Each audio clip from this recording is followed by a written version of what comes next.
Mayong gabi syudad sa Bacolod, Western Visayas, kag bugos nga Pilipinas. Welcome na sa pangalagad sang aksyon na balita evening edisyon. Karon nga adlaw Sabado, Setyembre 5, tuig 2020. Akong inyong atag balita, Aksyon Dale Salazar. Una sa balita, una sa aksyon. Para sa mga headlines, una kita sa mga balita lokal.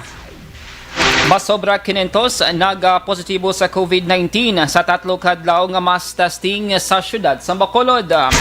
Preso nga nagpalagyo sa NODJ liwat nga nadakpan.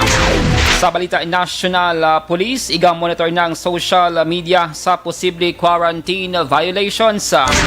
Duwa ka Pinoy crew nga na-rescue sa nalunod nga barko sa Japan, naka-istorya na sa ilang pamilya.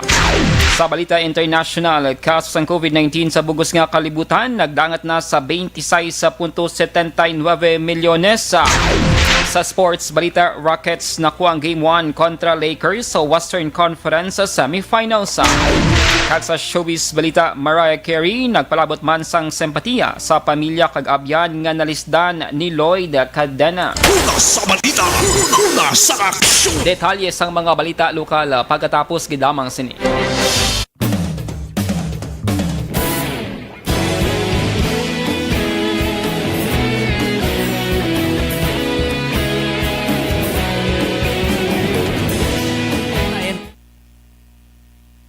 Maraming medical doctor na ang vitamin B3 supplementation ay nakakatulong sa maraming sakit tulad ng cardiovascular disease o sakit sa puso. And mayong gabi sa mga ka-aksyon namon nga nag-monitor live via Facebook Live sang Aksyon Radio Bacolod. Sa sini mga tiniwan mga ka-aksyon aton abi-abihon kagi-cater ang pila ka mga pamangkot kagin padala sa official Facebook page sa Aksyon Radio Bacolod, especially nga boss nga adlaw kadamogid sang confused kag mga nagapinabangkot angot sa home quarantine pa sa kag sining lockdown or ang suspension sa pag-usa sang HQP starting tomorrow, that's Sunday, September 6, 2020 mga ka-aksyon. Halin kay Esmael Galiagos, good afternoon, pwede ka-ask kung Sunday lockdown na siya, wala gid na work tanan. I-clarify tala nga para kay Esmael Galiagos nga boss nga adlaw hindi na siya totally lockdown gid, bangod ang lockdown lang ining HQP kutob sa mga tawo nga may sang home quarantine pasok on HQP, hindi sila pwede kagwa amon siya ang day 1 no sa aton sining pagpatuman sang HQP mga ka-aksyon. Kung may obra kaya buwas nga adlaw, pwede kaya sa gihapon makagwa sa inyo sining panimalay kag bag work provided. Ngayon kaso nga makalabay kay ikaw sa checkpoint, mas mayo nga magdala ka sa imo sining company o kon employment ID mga ka-aksyon. Kag iyang balon mo lang ang ara sa checkpoint nga mga pulis nga may work kaya no sa Sunday nga adlaw. Amo nang rason ko nga bukas ang pila naton ka mga establishments like nagahatag sa mga essential goods or mga balaklon like butika, grocery, supermarket, kag iban pa. Halin naman kay Jairo Alta mayong hapon, may numbering gid ni magwa kon gamiton ang HQP. Salamat. As previously na report naton, ad-even scheme ang pag-implement sining home quarantine pass diri sa may syudad sa Bacolod. So odd numbers 13579 makagwa lang Mondays, Wednesday kag Friday no, kag even numbers 02468 makagwa naman sa Tuesday, Thursday kag Saturday mga ka-aksyon. Kaga muna kon Sunday kon HQP holder ikaw hindi gid pwede makagwa. Aside kung ikaw ang frontliners, essential workers or nagatrabaho, pwede kaya sige hapon makagwa provided sa na-mention na magdala lang sang company ID, employment ID, kung may certificate of employment dira pwede gid mga ka-aksyon kag valid ID with picture para ma-validate ini sa atong kapulisan nga yara sa checkpoint. Halin naman kay Lynette Cartagena, Sir, good PM, diri kami nag-star sa may EC Sevillas, may barangay Alihis hasta Subong. Wala pa kami natagan sang HQP no, naka-contact na ko sila number pero perte gid ka busy, wala gid na ko na-contact ang ila sini nga number. I-check mo ma'am sila sini nga Facebook page, ang barangay Alihis nga Facebook no, kay may mga announcement sila, may number man sa ila sining barangay. I-check mo no, kay damo pagid sa mga barangay ang wala nalabot ang ila sining mga residente. Standby balikan ta mo dagay-dagay.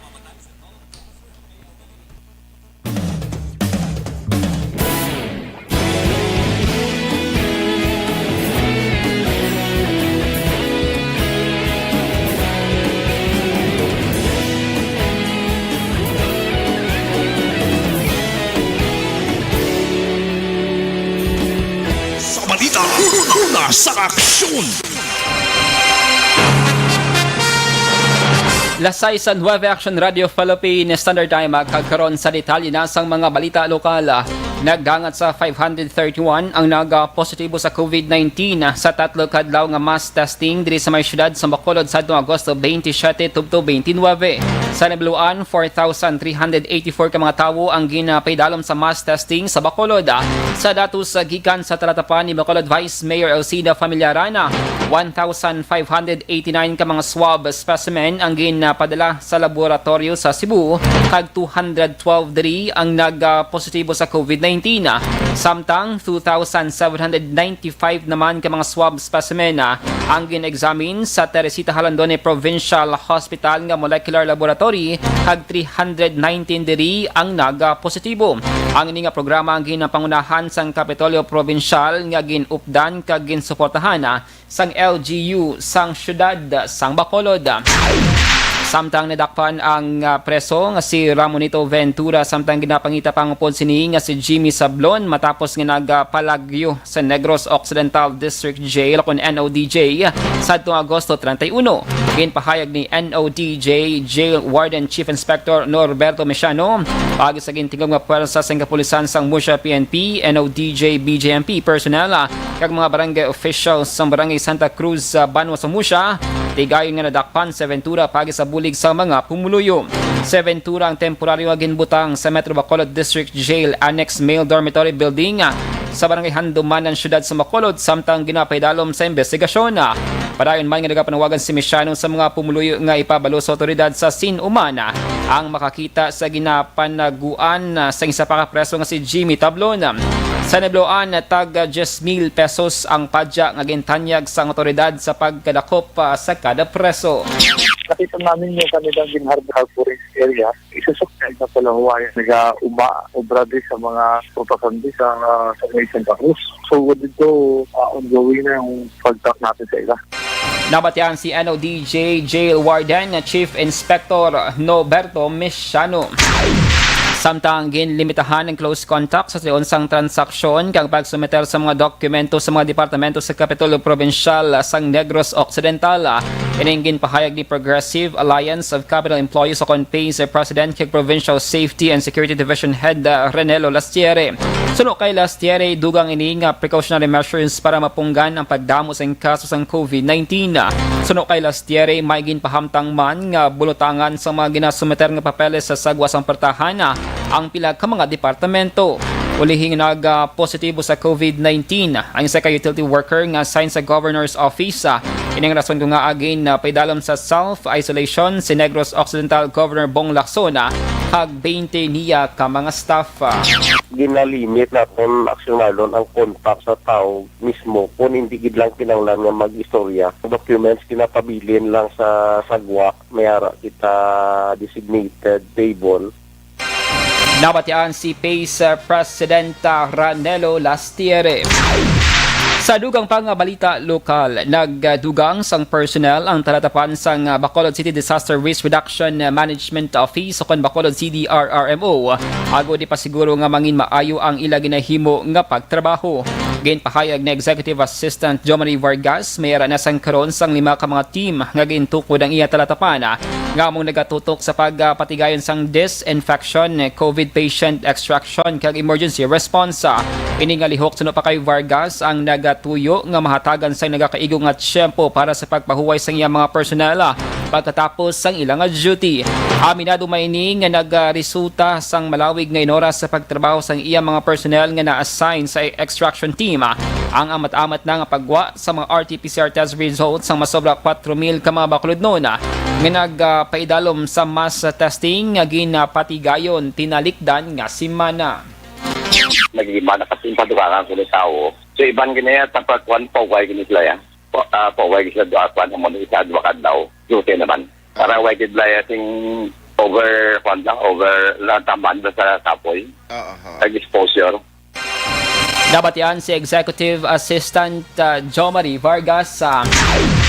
Sa dugang pa nga balita lokal, ginabanta 27,000 pesos nga balor sang suspected shabu na recover sa mga kapulisan si dalom sang Talisay City PNP sa drug bypass operation sa may Hacienda Carmen, Barangay 2, Hermanas sa may syudad sa Talisay. Kay nasang agas Sabado. Ang suspect ang gingkala kay Hernando Posadas Jr., residente sa nasamit nga lugar.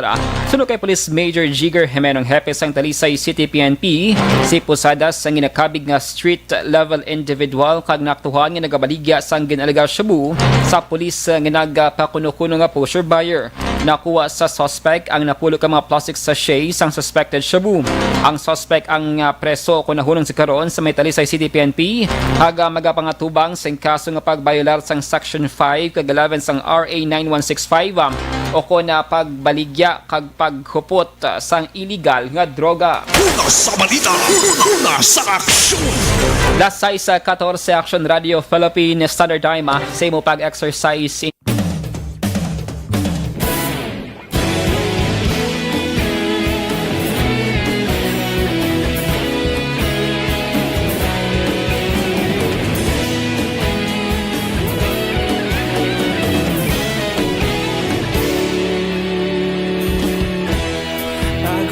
Banwa, mabugaw na hangin nagadapya na. Ikaw na ginapamati ang lamon ginasandigan. Tingog sang probinsya, kamatuuran ginapalap na. Minsay nga may dala, paglaom kag kasanat. Tinuig na nagligan, ikaw gihapon ang ako nga istasyon sa pagbudlak.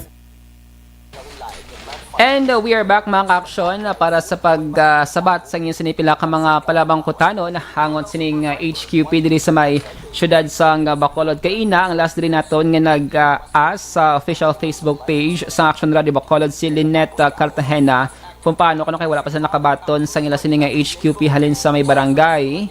She's from Barangay Alihis, no, ECC Villas. Sa na-mention ta na earlier, Ma'am Lynette, pwede mo gid makontak ang barangay pagis ni official Facebook page. That's Barangay Alihis.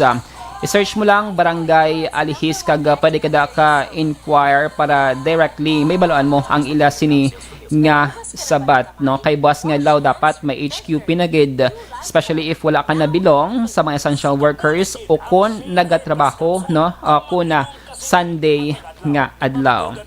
Halin naman kay Roddy Salvador Gastil. Good PM sir, ma'am, as lang ko kung may biyahe ang PUJ buwasa.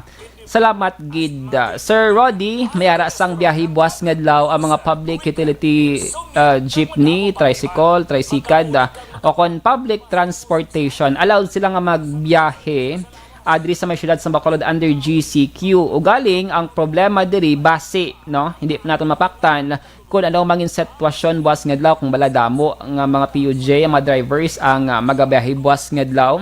Kaya naibloan nila nung suspended ang pag-usaw sang home quarantine pass. So may ara sang biyahe pero hindi natin mapaktan kung ano kadamo nga mga drivers, no, ang magtrabaho buwas nga adlaw para kay Sir Roddy Salvador Gastil. Halin naman kay Beboy Gial. Good afternoon, mangkot lang ko tani kung may biyahe halin Iloilo to Bacolod. Asa subong suspended sa gihapon ang aton sining biyahe, no, Iloilo Bacolod, Bacolod Iloilo vice versa. Close sa gihapon ang borders sang Iloilo City kag amuman diri sa may syudad sang Bacolod. Magluwas na lamang kung ikaw isa ka locally stranded individual kung LSI or returning residents. So kung LSI ka or RR returning residents, magpakigangot sa office ni City Councilor Cindy Rojas. I-check nga sining Facebook kag may mga previous posts ini, no, makita nila mga contact numbers sa mga documents nga kinahanglan inyo i-submit antes ay inyo sining biyahe.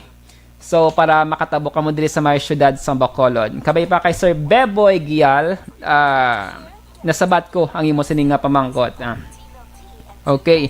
Kay Sir Nixon Possession, sir, sa September 6 na paano kayang iban wala pa HQP, wala pa nakapanghatag kag kulang maano kami sa adlaw nga kinahanglanon namon nga magwa. Dapat buwas nga adlaw may HQP kanagid if magbakal ka sa imo sining nga mga kinahanglanon. Since buwas nga adlaw suspended pa man ang HQP, dapat by Monday may ara ka na HQP para makabaka ka sa sining nga mga basic need. So, sa na-mention na earlier, advice naton para kay Ma'am Lynette Cartagena, i-search ang Facebook sa inyo sining barangay kag dira kamo magpakigangot kag kisami mga barangay no nga naga-post man sa ila sining nga number nga pwede pakigangutan sang ila sining nga mga residente. May pila pa kita diri ka mga pamangkot nga nabilin magabalik kita dugay-dugay. Standby.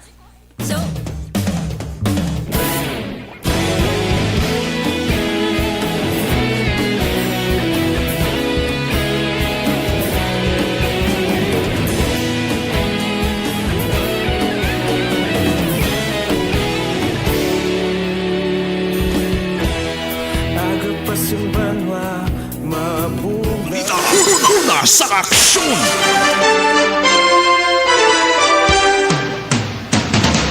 Lasay sa Desin Wave Action Radio Philippines Standard Time kagkaroon sa detalye nasang mga balita nasyonal. Nagmando ang Joint Task Force COVID Shield sa tanan nga police commanders nga i-monitor ang social media sa posible quarantine violations. Lakip na diring mass gathering kang isang drinking sessions kag mga parties. Sunod kay Police Lieutenant General Guillermo Eliazar ang pamuno sa task force. Ang social media sa karon ang puno sa mga litrato kag ebidensya sa mga tig-aulo nga mga tawo nga nagabaylar sa mga quarantine protocol. Suno kay Eliazar, ini ang pwede mausar bilang mga ebidensya para sila ang pandaman papanaugan sang penalidad kag isomon nga may koordinasyon sa mga natungdan nga barangay officials. Nag-apelar man si Eliazar sa publiko nga magbulig sa PNP nga mag-report sa mga nagabaylar sang quarantine protocol bisan nga ang imbolbado ang membro man sang kapulisan. Temporaryo nga gin-suspend sa Japanese Coast Guard ang search and rescue operations para sa mga crew members sang Panamanian Flag Livestock Vessel Gulf Livestock 1 nga na-missing sa baybayon sang Japan. Sunod sa Department of Foreign Affairs o DFA, gin-suspend sa otoridad ang ilang search and rescue operations bangod sa nagapalapit sa pungsod Japan ang Typhoon Christina o kung mayroon sang international name nga Haishen. Sa 39 ka mga Pinoy nga sakay sa mga barko duha diring nakaluwas kag nakaistorya na sa ilang nga mga pamilya. Ang mga nakaluwas ang gingkilala nga Sanday Eduardo Sereno kag J. Nel Rosales. Ang barkong nagbiyahe malinsan na Pierre, New Zealand kag padulong kuntani sa Tangshan, China. Sang ining na missing bangod sa typhoon na Maysaka.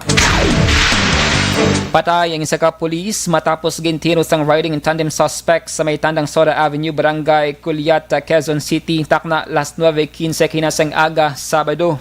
Ang biktima ang gingilala kay Police Lieutenant Samad Baharan. Ang biktimang sakay sa motorsiklo nga nagaduag puti sang ining gintiro sang nagaangkasanay nga duha ka mga lalaki sa motorsiklo. Ginausisa sa karon sang otoridad nga makakuha sang ebidensya kang isang CCTV footage para sa paghibalo sa mga suspect. Padayon sa karon ng investigasyon na angot sa motibo sang krimen. Sa katapusan nga balita national, gin-report sa Department of Health ang dugang 2,529 ka mga bago nga COVID-19 cases sa pungsod. Bangod sini nagsaka na sa 234,570 ang nationwide tally sang confirmed COVID-19 cases sa Pilipinas. Lakip sa mga lugar nga may madamo nga bago nga kaso ang gikan sa National Capital Region nga may 1,171, Negros Occidental nga may 197, Laguna nga may 145, Cavite nga may 117, kag Bulacan nga may arasang 70. Sunod sa DOH may 1,136 ka mga pasyente nga nagdugang nga nag-ayo o kon kabugusan nga 161,668 recoveries. Nagsaka naman sa 3,790 ang death toll bangod sa dugang nga 53 nga bago nga napatay. Ang Pilipinas karon ang mayara sang 69,112 ka mga active COVID-19 cases. Ang pungsod ang mayara sang 115 ka mga license laboratories. Una sa balita, una sa aksyon! Lasay sa 23 sa Action Radio Philippines Standard Time. Detalye sang balita international, sports ag entertainment. Pagkatapos gid lamang sini.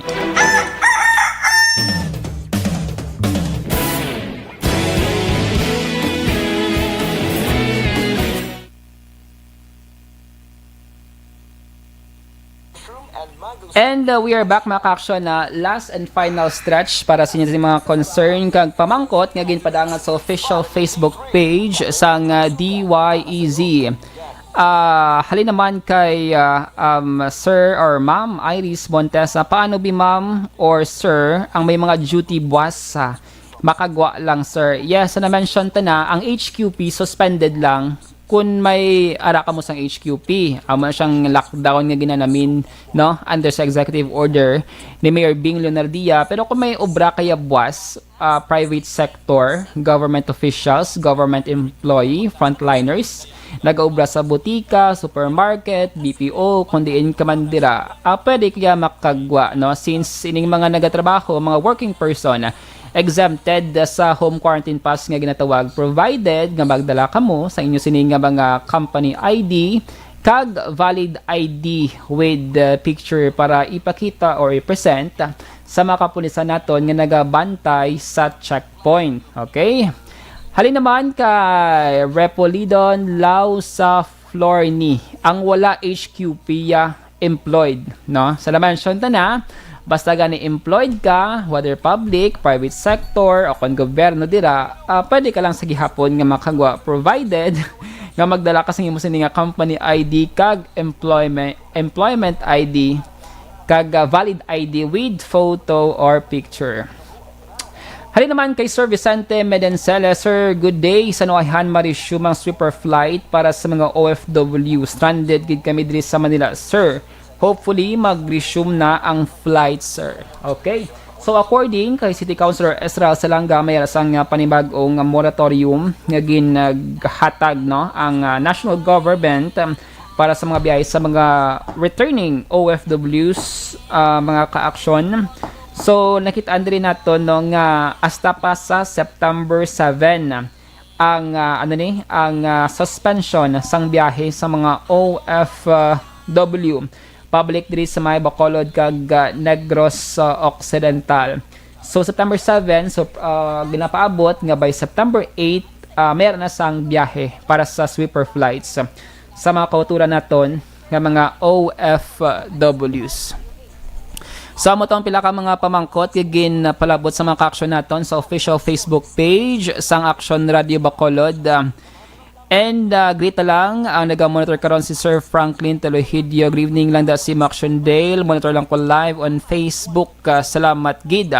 Araman si Sherilyn Oro Javier. Good PM Maction Dale watching live man. Always gid kami nag-monitor. Kag salamat. Si Ma'am Liza Joy Ilon Amoroso, present man. Araman si Maria Gomez. Ay no man naman. Nagaugtas gid siya sa protocol sang syudad sa HQP. Sige lang. Kung para sa atong kauyuhante, suportahan naton kag kabay pa hopefully ang ini nga policy makabulig pahagan-hagan sang COVID-19 cases diri sa may syudad. Sir, tubtubsan una ang lockdown sa Bacolod from Maria Gomez. Ma-start buwas nga adlaw September 6 kag ma-end sa September 19. Pero kung magabot ang September 19 kag kung taas Japon mga cases diri naton, depende, pwede siya ma-extend, pwede siya ma-renew, pwede siya mapalawig pagid ining HQP diri naton. So depende na sa assessment sang aton sini nga mga otoridad, mga ka-aksyon. Pero every Sunday lockdown ang aton sini mga 3 major public markets: Burgos, Central, kag Libertad Market. Base na sa EO number 51 kung hindi ko magsala ni Mayor Bing Leonardia. Pero other establishments mention ta na, butika, supermarket, open sila yabas nga adlaw. Especially mga naghatag sang essential. Si Sir Alex Fuentes, good evening sa inyo Sir Dale, kag happy weekend sa imo. Sige, salamat kag kamuman. Good evening Action Radio Bacolod, magtanong sana ako kung may biyahe po ba ang barko galing Manila. Via Jonathan, good evening, standby. Quality. Ay, hindi nga bahin.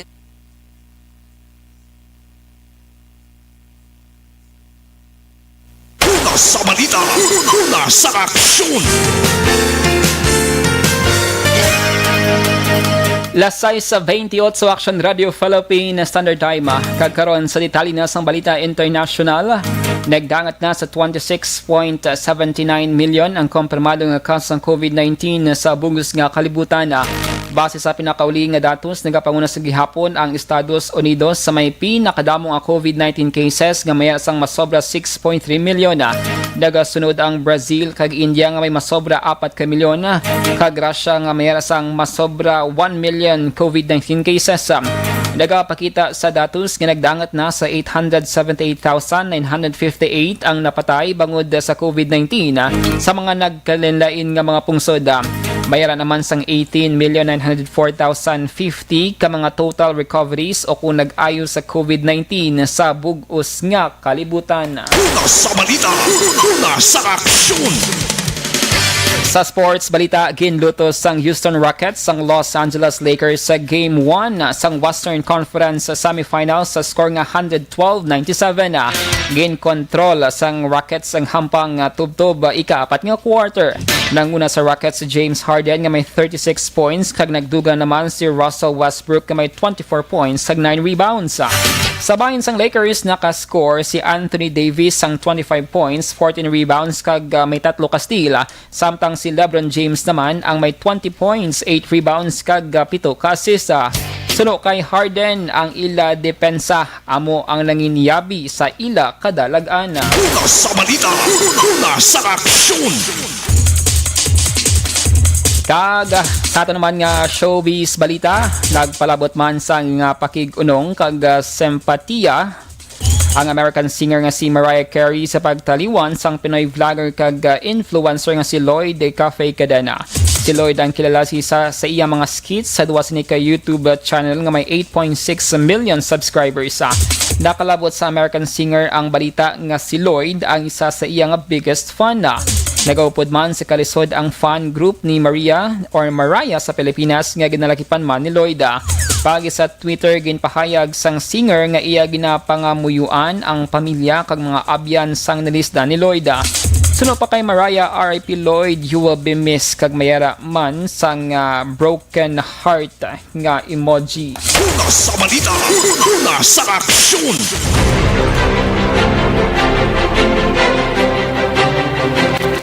Lasay sa 31 Action Radio Philippine Standard Time, hinyo nabatian ang kabugusan ng mga balita sa Action Balita Evening Edition. Karon nga adlaw, Sabado, Setyembre 5, tuig 2020. Salawat ako ang inyong atag balita, Action Dale Salazar. Una sa balita, una sa Action, sa Bacolod Action Radio.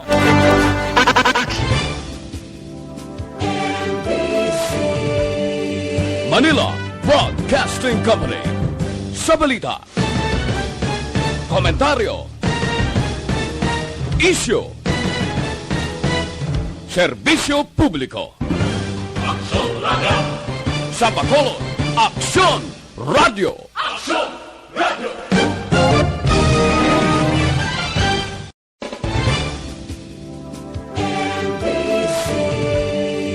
Manila Broadcasting Company. Sa balita, komentaryo, issue, serbisyo